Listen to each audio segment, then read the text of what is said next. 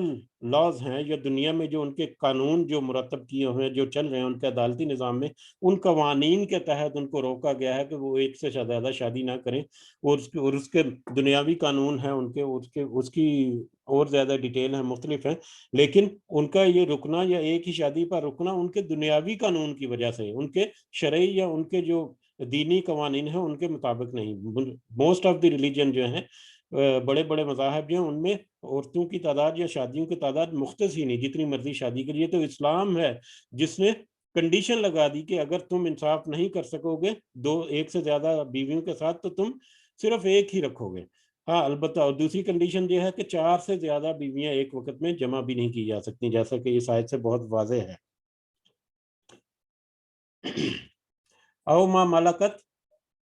ما ملکت یا جس کے مالک بنے ہیں، یا اس کے ساتھ نکاح کر لو جس کے تم مالک بنے ہو۔ لونڈی جو ہے، لونڈی آج کل یہ جو ہے یہ غلام لونڈی کا مطلب سلسلہ جو ہے یہ تو تقریباً ختم ہو چکا، اور یہ بھی اسلام کی ایک اتنی بڑی خوبصورتی یا کہہ لیں کہ اسلام کی کامیابیوں میں سے ایک بہت بڑی کامیابی تھی کہ سلیوری سسٹم جو ہے اس کو ختم کر دیا۔ وہ الگ بات ہے، یہاں پر آج کل ایک بحث چلتی ہے کئی دفعہ کہ آج بھی سلیوری سسٹم جو ہے وہ موجود ہے ڈیفرنٹ طریقے سے، لیکن وہ والا سلیوری سسٹم نہیں جہاں پر انسان کی خرید و فروخت ہوتی تھی۔ ایک ہی انسان کی خرید و فروخت کر کے اس کو ایک جگہ سے دوسری جگہ بیچا جاتا تھا اور خریدا جاتا تھا، اور اس کے ساتھ پھر جیسا مرضی سلوک کرے اس کا مالک جو ہے وہی اس کا مطلب پرسان حال تھا، اس کو جس طرح سے بھی اس کا سلوک کرے کوئی اس کے ساتھ اس کو پوچھ نہیں سکتا تھا۔ تو یہ اسلام کا ایک حسن ہے، یہ اسلام کی ہی مرہون منت ہے کہ اس دنیا سے جو سلیوری سسٹم اس وقت کا جو مطلب غلاموں کا لین پرچیز لین دین کا معاملہ اور غلاموں کے ساتھ معاملات جو ہیں، غلام کی جو کیٹیگری تھی اس کو بتدریج ختم کر دیا، اس کو فوائد دے دے کر اور اس کے مطلب انکریج کر کے کہ اگر تم غلام کو آزاد کر دو تو تمہیں یہ فائدہ ملے گا، اور مطلب مطلب 3/4 سے زیادہ حصے پر اسلام نے پھر غلبہ پا کر اس نظام جو مسلمانوں کا قائم ہوا تھا حکومت، اور اس کے تحت آ کر یہ اس وقت کا سلیوری سسٹم جو ہے وہ ختم ہو گیا۔ لیکن یہاں پر ہے کہ اور جس کے تم مالک ہو، لونڈی جو ہے اس وقت دوست دور کے مطابق اگر کوئی غلام تمہارے پاس عورت ہے تو تم اس کے ساتھ بھی شادی کر سکتے ہو، اور اس کے ساتھ شادی کرو گے تو اس کا حق مہر نہیں دینا پڑے گا، اور اس کا جائیداد میں وراثت میں بھی اس لونڈی کا حصہ نہیں ہوتا تھا۔ او ما ملکت ایمانکم، اور کوئی لونڈی جو ہے جو تمہارے ہاتھ میں ہے، یعنی یتیم لڑکی سے شادی کرنے کی نسبت بہتر ہے تمہارے لیے کہ تم کسی دوسری عورت کے ساتھ 2 یا 3 یا 4 یا ایک ہی عورت کے ساتھ شادی کرو، یا اپنی لونڈی جو ہے جو تمہارے ہاتھ میں اس کے ساتھ تم شادی کر لو۔ ذالک ادنیٰ، یہ زیادہ قریب ہے اللہ کے نہ تعولو، تم بے انصافی کر سکو، تمہارا مطلب اس سے مطلب یہ معاملہ نہ ہو جائے کہ کہیں تم سے نا انصافی ہو جائے یا تم سے زیادتی کا معاملہ آ جائے۔ اس سے بہتر یہی ہے کہ تم الٹرنیٹو طریقے سے دوسری عورتوں کے ساتھ شادی کر لو۔ یہ اپنے انصاف کو قائم رکھنے کے لیے یا بے انصافی سے بچنے کے لیے یہ ہدایت دی گئی مسلمان مردوں کے لیے۔ وما علینا الا البلاغ۔ یہیں پہ آج بس کرتے ہیں، انشاءاللہ اس کے بارے میں اگر کسی کو کچھ ایڈ کرنا ہے، اور یہ خواتین کا ٹاپک ہے اور مجھے امید ہے کہ اس میں بہت ساری مجھے رہنمائیاں بھی ملے گی، اور یہ آئلی قوانین میں ہمیں ڈسکس کر کے چلنا ہے آگے کہ کس طرح سے معاملات ہمارے روزمرہ کے معاملوں میں ہوتے ہیں، روزمرہ کی زندگی میں، تاکہ ہمیں زیادہ انڈرسٹینڈنگ کے ساتھ اور زیادہ وضاحت کے ساتھ ہم آگے بڑھتے جائیں۔ آہستہ آہستہ بڑھیں گے، ہمیں کوئی جلدی نہیں کہ ہمیں 4 مہینے میں یا 6 مہینے میں قرآن مجید ختم کرنا ہے، ہمیں صرف تھوڑی سی فہم اس کی ضرور بنانی ہے، تھوڑی سی بیس اس کی ضرور بنانی ہے، جو ہم کوشش کریں گے انشاءاللہ۔ تو اس میں اگر جہاں تک ممکن ہو جو بھی پارٹیسپیٹ کرنا چاہے ضرور آپ پارٹیسپیٹ کریں انشاءاللہ۔